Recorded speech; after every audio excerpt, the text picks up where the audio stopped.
Les Ailes du Mali, 82 à 37. Ils ont été vraiment extraordinaires ce soir. Bravo. Bravo à ces Ailes du Mali, bravo Ousmane Traoré.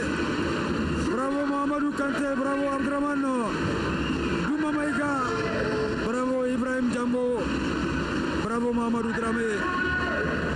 Bravo Mamadou Keïta. Alassane F. Koulibaly, Issa Diawara, Boubacar Fadjala Sidibé Kalmer, Papa Soma Samake. Retour sur ce plateau et c'est fini à Bamako, c'est le Sénégal qui chute lourdement devant le Mali, 82 à 37, 45 points d'écart. Pathé Keïta, le score est très très lourd hein, dans ce match. Oui, vraiment, bon, c'est l'humiliation. Hein. Il ne faut pas choisir un autre mot. Vraiment, entre le Sénégal et le Mali en basket, on ne peut pas avoir cet écart. Donc cela est le résultat des choix qui ont été faits. Ouais. Moi, je l'ai dit avant le tournant qu'on n'avait pas d'entraîneur. Ah, mais les joueurs également ont une grosse responsabilité dans cette défaite. Ils n'ont pas montré un visage rayonnant dans ce match. Oui, je suis d'accord, mais tout. Tu sais, une équipe, c'est tout. Il y a une préparation avant match, il y a une préparation mentale et tout. On sent que le banc n'était pas lucide. En un instant, le banc avait démissionné. Alors que c'est un championnat. L'écart compte. Chaque fois, je joue au goal average général et au goal average particulier. Là, les Maliens ont 5 points, tout comme les Guinéens. Le Sénégal a 4, tout comme le Cap-Vert. Mais là, je pense que c'est jouable. Hein. C'est jouable parce que c'est sûr qu'on aura un renfort lors du tournoi de Dakar. Maintenant, avec quel entraîneur? Moi, personnellement, si je devais prendre une décision ou si j'étais à la fédération, j'allais virer le coach. Parce que 2 humiliations, une contre la Guinée, on n'a jamais perdu contre la Guinée, perdre 45 points contre le Mali, quel que soit ce que cela va coûter, je ne sais pas si on a signé un contrat, on doit le virer dès lundi, faire venir les expatriés en renfort et recommencer le travail. Parce que ce tournoi est très important, je vais le rappeler. Parce que ce tournoi, non seulement il est qualificatif à l'Afro-Basket de cette année 2017, parce que l'autre Afro-Basket sera en 2021, mais aussi il est qualificatif aux éliminatoires de la Coupe du Monde. Si tu n'es pas qualifié, tu vas en division B. Ouais. Donc, pratiquement, tu es écarté du basket masculin au moins pour 4 ans. Donc, je pense que pour cela, il faut que la fédération, il faut que les autorités en charge du basket prennent les responsabilités. On n'a pas le droit de rater le rendez-vous de Dakar. Tout le monde va s'y mettre, c'est un sursaut. C'est dans une semaine, du 24 au 26. Tout le monde s'y mette, mais la première décision à faire, c'est de virer le coach. Il n'est pas compétent. Viendoy, Pathé parle du coach, mais les joueurs ont manqué de caractère. La qualité également n'est pas au rendez-vous dans ce match du côté sénégalais. Bon, de toute façon, il fallait s'attendre quand même à au moins avoir une défaite, hein, parce qu'on est dans un tournoi. Maintenant, ce genre de défaite aussi, moi je ne m'y attendais pas personnellement.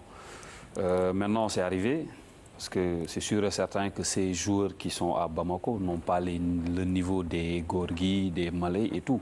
Déjà, on annonce l'arrivée de Malay, Moïse Diamé, Alces Badji, Khan Dalmeda pour la match retour dans une semaine. De toute façon, ça a été acté. Le tournoi de Bamako est fini. Le Sénégal a eu 2 défaites, 1 victoire. De toute façon, c'est encore possible, c'est jouable. Maintenant, il faudra se remobiliser. Ce n'est pas question de fédération ou tel ou tel. C'est sûr et certain que si vous posez la question au ministre des Sports, M. Matarba, il va dire la même chose. Il faudra se remobiliser. Même le président de la République, il va dire ça. Il faut se remobiliser parce que c'est le Sénégal. Maintenant, on n'a que ce genre d'équipe pour se faire plaisir. Maintenant, le tournoi de Dakar, c'est dans une semaine. Qu'on se remobilise dans tous les domaines. Dans tous les domaines. Il faut que tout le monde vienne au stade. D'abord, ça c'est sûr et certain. Il faut que Marius Ndiaye craque. Bah, on a vu la dernière fois le Barça. Personne Vous ne pensez croyait déjà à que- une remontada dans une semaine? Attends, mais personne ne croyait que le Barça allait passer devant le Paris Saint-Germain. Mais ça a été fait. Maintenant, comme on dit, c'est le Sénégal qui est au devant de la scène, mais que tout un chacun y mette du sien, qu'on s'accroche. Et puis, sérieusement, s'il faut aller chercher des joueurs pour renforcer le groupe, que la fédération le fasse. De toute façon, ils sont là, ils savent où ils doivent aller. Parce que moi, je me rappelle, avant le début de la préparation, je discutais avec Maître, je lui ai dit, il faut aller chercher des joueurs. Parce qu'on ne sait pas ce que le tournoi de Bamako va nous réserver. Ouais. Maintenant, on a vu. Donc, c'est sûr et certain que pour continuer à espérer, il faut renforcer ce groupe-là. Ouais. Et j'ose espérer que la fédération va jouer le jeu, renforcer le groupe d'abord. Parce que là, il faut du renfort. Ça, c'est sûr. C'est quand même une équipe du Sénégal assez moyenne dans ce tournoi. Bon, c'est le visage aussi qu'ils ont montré. On ne peut pas demander plus que le joueur ne peut te donner. Ouais. Ça, c'est pas possible.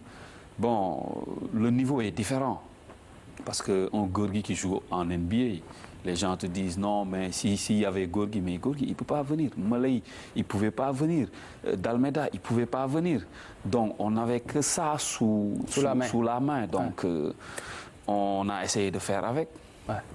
Ça n'a pas marché, donc il faudra se remobiliser. Je rappelle que pour le tournoi de Dakar, ce sont 2 pays qui vont se qualifier sur les 4.